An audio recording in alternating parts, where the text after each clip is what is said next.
നമ്മൾ ഈ cyber crime thriller എന്നൊക്കെ പറയുമ്പോൾ ഇതിനകത്ത് കുറെ സ്റ്റണ്ടുകളും ഭയങ്കരമായിട്ടുള്ള രക്തച്ചൊരിച്ചിലുകളും കൊലപാതകങ്ങളും ബോംബ് സ്ഫോടനങ്ങളും ഒന്നുമുള്ള അങ്ങനത്തെ ഒരു ക്രൈമേ അല്ല. കുറ്റകൃത്യങ്ങള് അല്ലെങ്കിൽ ഇതുപോലുള്ള തട്ടിപ്പുകള് അല്ലെങ്കിൽ ഇന്നസെന്റ് ആയിട്ടുള്ള മനുഷ്യന്മാർക്ക് നേരെയുള്ള ചീറ്റിങ് ഏതൊരു കുഗ്രാമത്തിലും സംഭവിക്കാം. ടെക്നോളജി എവിടെയുണ്ടോ അവിടെയൊക്കെ സംഭവിക്കാം എന്ന് പറയുന്നത് അത് ഈ സൈബർ ക്രൈം എപ്പോഴും അങ്ങനെയാണല്ലോ. നമ്മൾ ഒട്ടും പ്രതീക്ഷിക്കാത്ത ആളുകളായിരിക്കും അതിന്റെ ഇരകളായിട്ട് വരുന്നത്. നമ്മളിപ്പോ എന്നും വായിക്കുന്ന വാർത്തകളൊന്നും കാണുന്ന വലിയ വലിയ പഠിപ്പുള്ള ഉദ്യോഗസ്ഥന്മാരൊക്കെ നമ്മളൊക്കെ അതിനകത്ത് ഭാഗമായിട്ടുണ്ട്. ഞാൻ ഇതിനു മുമ്പ് പറഞ്ഞിട്ടുണ്ട്, എനിക്കൊരു അനുഭവം ഉണ്ടായിട്ടുണ്ട് അതുപോലത്തെ. ഈ പിന്നെ വണ്ടിയുടെ ഇത് പുതുക്കലായിട്ട് ബന്ധപ്പെട്ട് നമ്മുടെ ഇൻഷുറൻസ് കൃത്യമായിട്ട് വിളിക്കുകയും വണ്ടിയുടെ പേപ്പേഴ്സ് ഡീറ്റെയിൽ മുഴുവൻ അയച്ചു തരികയും തുക വരെ അയച്ചു തന്നിട്ട് ലിങ്ക് വെച്ചിട്ടുണ്ട്. അപ്പൊ പറയും സാറേ ഒന്നിൽ ലിങ്ക് കയറി അയക്കാം, ലിങ്ക് നേരിട്ട് അയക്കാം, അപ്പം നേരിട്ട് അടയ്ക്കാം. അപ്പൊ നമ്മളെന്താ അപ്പൊ അങ്ങനെ ഒരു ആളങ്ങനെ പറയില്ലല്ലോ, നേരിട്ട് അടച്ചോളാൻ പറഞ്ഞിട്ടുണ്ട്. അപ്പൊ ഞാൻ ഈ ലിങ്കിൽ കയറില്ല, നേരിട്ട് അടച്ചില്ല. ഞാൻ നോക്കിയപ്പോൾ ഞാൻ അടച്ചതാ. പിറ്റേ ദിവസം നോക്കുമ്പോൾ ഒന്നോടെ സംശയം കൊണ്ട് നോക്കിയപ്പോൾ പറഞ്ഞാൽ സാറേ അടച്ചിരുന്നോ, പിന്നെ ഞാൻ വാട്സാപ്പിൽ ലിങ്ക് അയച്ചിട്ടുണ്ട്, അല്ലെങ്കിൽ നേരിട്ട് അടച്ചാൽ മതി സാറേ, ഈ ആഴ്ച തന്നെ ചെയ്യണേ, നമ്മൾ ചെയ്യാന്നുള്ളൂ. പിറ്റേ ദിവസം ഞാൻ വിളിക്കുമ്പോൾ ഈ ഫോൺ എടുക്കുന്നില്ല. അപ്പം സംഭവം മനസ്സിലായി, ഞാൻ അടച്ചിട്ടുണ്ട്. അപ്പൊ നമ്മളില് പലർക്കും ഈ അനുഭവമുള്ളവരുണ്ട് ഇതിനകത്ത്. വളരെ കൃത്യമായിട്ട് കണക്ട് ആവുന്ന ഒരു പ്രശ്നമാണ്. കാരണം നമ്മളെല്ലാവരും മൊബൈൽ ഫോൺ ഉണ്ട്. ഈവൻ എനിക്ക് തോന്നുന്നു നമുക്ക് മറ്റു പല കാര്യങ്ങൾക്കും ഒരു എക്സ്പേർട്ട് ട്രെയിനിങ് ആവശ്യമാണ്. പക്ഷെ മൊബൈൽ ഫോൺ ഉപയോഗിക്കാൻ അല്ലെങ്കിൽ ഒരു ഗാഡ്ജറ്റ് ഉപയോഗിക്കാൻ ആർക്കും ട്രെയിനിങ് ഒന്നുമില്ല. നമ്മളത് കടയിൽ നിന്ന് വാങ്ങുന്നു, നമ്മൾ നമ്മുടെ ഇഷ്ടത്തിന് ഉപയോഗിച്ചു തുടങ്ങുന്നു.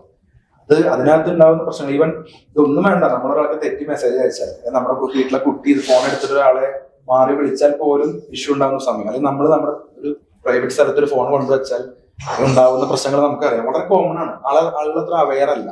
അതുകൊണ്ട് തന്നെ ഈ സിനിമയ്ക്കകത്ത് കൃത്യമായിട്ടും ഈ ഒരു ആപ്പ് ഉപയോഗിച്ചിട്ട് അല്ലെങ്കിൽ ഫോൺ വഴിയുള്ള പ്രശ്നം നേരിടുന്നത് കൃത്യമായിട്ടും ഒരു വർക്കിംഗ് ക്ലാസ്സിൽ പെട്ട ഒരാൾ അല്ലെങ്കിൽ കുടുംബവും ഒക്കെയാണ്. അത് ത്രൂ ഒരു മിഡിൽ ക്ലാസിന്റെ റെപ്രസെന്റേറ്റീവ് ആയിട്ട് അച്യുതയ്ക്കും അച്യുതയുടെ വീട്ടുകാർക്കും അതിന്റെ ഇമ്പാക്ട് ഉണ്ടാവുന്നു. അപ്പൊ ഇത് കൃത്യമായിട്ടും ഈ സാമ്പത്തിക തട്ടിപ്പ് എന്ന് പറയുന്നത് പല രൂപത്തിൽ പല ഭാഗത്തിൽ നമ്മുടെ അടുത്തേക്ക് വരുന്നുണ്ട്.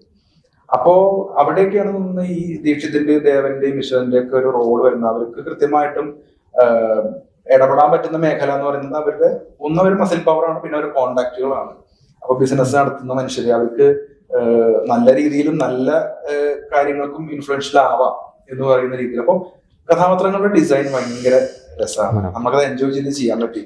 അപ്പോ പ്രേക്ഷകരോട് നമുക്ക് പറയാനുള്ളത്, പ്രേക്ഷകർ സിനിമ കാണുന്ന സമയത്ത് ഒരുപക്ഷെ ഫസ്റ്റ് ഹാഫ് കണ്ടുകൊണ്ടിരിക്കുമ്പോൾ ഒരു ഇതിനെ ക്ലൈമാക്സ് ആൾക്കാരെ എപ്പോഴും നമ്മളെല്ലാവരും അങ്ങനെയാണ് ക്ലൈമാക്സ് ഇങ്ങനെ ആയിരിക്കും നമ്മൾ പ്രെഡിക്ട് ചെയ്യാൻ ശ്രമിക്കും.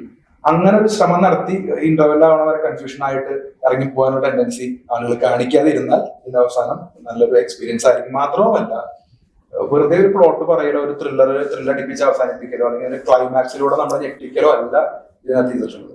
ആർട്ടിസ്റ്റിക് ആയിട്ടൊരു പ്ലോട്ട് പറയുമ്പോൾ അല്ലെങ്കിൽ ഒരു കലാപരമായിട്ടൊരു കാര്യത്തിനെ അപ്രോച്ച് ചെയ്യുന്ന സമയത്ത് അതിൻ്റെ അകത്തുള്ള എല്ലാ ആർട്ടിസ്റ്റിക് ക്വാളിറ്റിയും, ഒരു വിഷ്വൽ ആർട്ടില് ദൃശ്യം പ്രധാനമാണ്, ശബ്ദം പ്രധാനമാണ്. അപ്പം ഇതിന്റെ മ്യൂസിക്, ഇതിന്റെ പാട്ടുകൾ, BGM, ഓരോരുത്തർക്കും കൃത്യമായിട്ടുള്ള BGM. അത് വെറുതെ ഒരു സ്റ്റാർഡം കാണിക്കാനൊന്നും അല്ല, ആ ക്യാരക്ടറിന്റെ പൾസ് എന്താണോ, ആ ക്യാരക്ടറിന്റെ ഇമ്പാക്ട് എത്രത്തോളമാണോ അതിനനുസരിച്ചുള്ള BGM കൃത്യമായിട്ടും പ്രസന്ന ഉപയോഗിച്ചിട്ടുണ്ട്. അദ്ദേഹമാണ് ഇതിന്റെ മ്യൂസിക് ഡയറക്ടർ.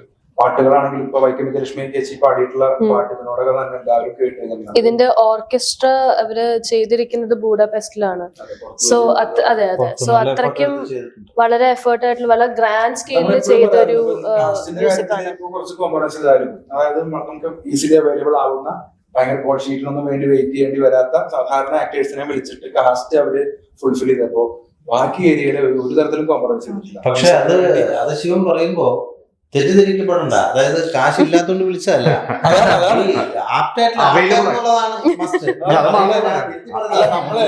നമ്മളിപ്പോ എല്ലാവരും ഭയങ്കര ഹൈലി ഡിമാൻഡ് ചെയ്യുന്നവരോ അല്ലെങ്കിൽ കിട്ടാൻ ബുദ്ധിമുട്ടുള്ളവരോ ആയിട്ടുള്ള ആളുകളല്ല എന്നുള്ള അർത്ഥം തന്നെയാണ്. കാരണം നമ്മള് ആപ്റ്റ് ആയിട്ടുള്ള ആളുകൾ, ഞങ്ങളെല്ലാവരും തിയേറ്ററിൽ നിന്ന് വന്നത് ഒരു പക്ഷേ നിമിത്തമൊന്നും അല്ല, കൃത്യമായിട്ടും വെൽ പ്ലാൻഡ് ആണ്. അതായത് ഒരു ക്യാരക്ടറിന്റെ ഒരു അളവനുസരിച്ച് കൊടുക്കാൻ പറ്റുന്ന ആളുകളെ തിയേറ്ററിൽ നിന്ന് കിട്ടുമ്പോൾ തിയേറ്റർ എന്താണെന്നുള്ളത് ബോധ്യമുള്ള ഒരു കാസ്റ്റിംഗ് ഡയറക്ടറും അതിനെ റെസ്പെക്ട് ചെയ്യുന്ന ഒരു ഡയറക്ടറും ഉള്ളത് കൊണ്ട് തന്നെയായിരിക്കും ഞങ്ങളെല്ലാവരും പലതരത്തിൽ നാടകത്തിൽ ബന്ധപ്പെട്ട ആളുകളാണ്. എനിക്ക് തോന്നുന്നു ഞാൻ മാത്രമേ ആദ്യമായിട്ട് അഭിനയിക്കുന്ന ആളുള്ളൂ. ഇവരെല്ലാവരും ഇവരെല്ലാവരും അഭിനയിച്ചിട്ടുണ്ട്, ചെറുതോ വലുതോ ആയിട്ട്. അപ്പോ ഈ നാടകരംഗത്ത് നിന്ന് വരുമ്പോൾ ഞാനിപ്പോ പലപ്പോഴും വിചാരിക്കാറുണ്ട്, പുതിയ കാലത്താണ് കുറച്ചെങ്കിലും തിയേറ്ററിൽ നിന്നുള്ള ആളുകൾ, തിയേറ്ററിലുള്ള ആളുകളോട് ചെറിയൊരു റെസ്പെക്ട് ആളുകൾ പൊതുവെ പണ്ടൊന്നും അത് ഉണ്ടായിരുന്നില്ലല്ലോ. അപ്പൊ ഇപ്പൊ എനിക്കിപ്പോ പുതിയ ആളുകളോട് പറയാനുള്ളത്, നമ്മൾ നാടകരംഗത്ത് അല്ലെങ്കിൽ തിയേറ്ററിൽ സയന്റിഫിക് ആയിട്ട് ആക്ടിങ് ചെയ്യുകയാണെങ്കിൽ, ആർട്ടിൽ സയന്റിഫിക് ആയിട്ട് കാണുകയാണെങ്കിൽ, ഉറച്ചു നിന്നുകൊണ്ട് കഥാപാത്ര രൂപീകരണവും കഥയെ മനസ്സിലാക്കലും ക്യാരക്ടറൈസേഷന്റെ എല്ലാ ഏരിയകളൊക്കെ നമ്മൾ വെൽ ട്രെയിൻഡ് ആയിട്ടുള്ള ആൾക്കാരാണെങ്കിൽ സിനിമയിൽ ധാരാളം അവസരങ്ങൾ ഉണ്ടായിരിക്കും. അപ്പൊ ഞങ്ങളൊക്കെ അതിന്റെ എക്സാമ്പിൾസ് ആണെന്ന് തോന്നുന്നു. അതുകൊണ്ട് നമുക്ക് അർഹിക്കുന്നത് വന്നു എന്നുള്ളതേ ഉള്ളൂ. അത് സാമ്പത്തികമായിട്ടുള്ള സംഭവമല്ല ഞാൻ പറയുന്നത്. നല്ലൊരു പണി ചെയ്യാനായിട്ട് നമുക്ക് നമ്മുടെ ക്രിയേറ്റിവിറ്റി കാണിക്കാൻ പറ്റുന്ന രീതിയിലുള്ള ഒരു അവസരം നമുക്ക് വരും. ഒരു പക്ഷേ ഇത് ഒരു സ്റ്റാർ വാല്യൂ ഉള്ള കുറെ ആക്ടേഴ്സിന്റെ ഗ്രൂപ്പ് ആയിരുന്നെങ്കിൽ ഈ കഥയെ ഒരു പക്ഷേ ആളുകൾ ഇന്റർപ്രറ്റ് ചെയ്യുക വേറെ തരത്തിലായിരിക്കും, അതിന് ആളുകൾ പ്ലേസ് ചെയ്യുക വേറെ തരത്തിലായിരിക്കും. ഇപ്പൊ നമ്മളെല്ലാവരും സ്ക്രീനിൽ കാണുന്ന ക്യാരക്ടറായിട്ട് കാണുള്ളൂ. അപ്പൊ അത് ഒരുപക്ഷെ അതൊരു ബ്രില്യൻസ് ആണ്. വേറൊരു കാര്യം എന്താണെന്ന് വെച്ച് കഴിഞ്ഞാൽ, ഈ ഫിലിമിലെ ഓരോ ഫ്രെയിമിലും നമ്മൾ ആ സ്റ്റോറി കാണുന്നത് പ്രേക്ഷകരുടെ ഒരു ടാസ്ക് ആണ്. നമ്മൾ അവരുടെ ആ ഒരു ക്യാരക്ടർ ത്രൂ വേണം നമ്മൾ ആ ഓരോ സീൻ കാണാൻ. സോ ചില സമയത്ത് നമ്മളൊരു തേർഡ് പേഴ്സൺ ആയിട്ട് നമ്മൾ ആ ഒരു ഫിലിം കാണുമ്പോഴും നമുക്ക് ഇത് നോൺ ലീനിയർ ആയതുകൊണ്ട് തന്നെ ചിലപ്പോൾ നമുക്ക് കണക്ട് ചെയ്യാൻ, ആ ഒരു ഇമോഷണലി ആയിക്കോട്ടെ അല്ലെങ്കിൽ ആ ലോജിക്കലി കണക്ട് ചെയ്യാനും കുറച്ചൊരു പാടുണ്ടാവും.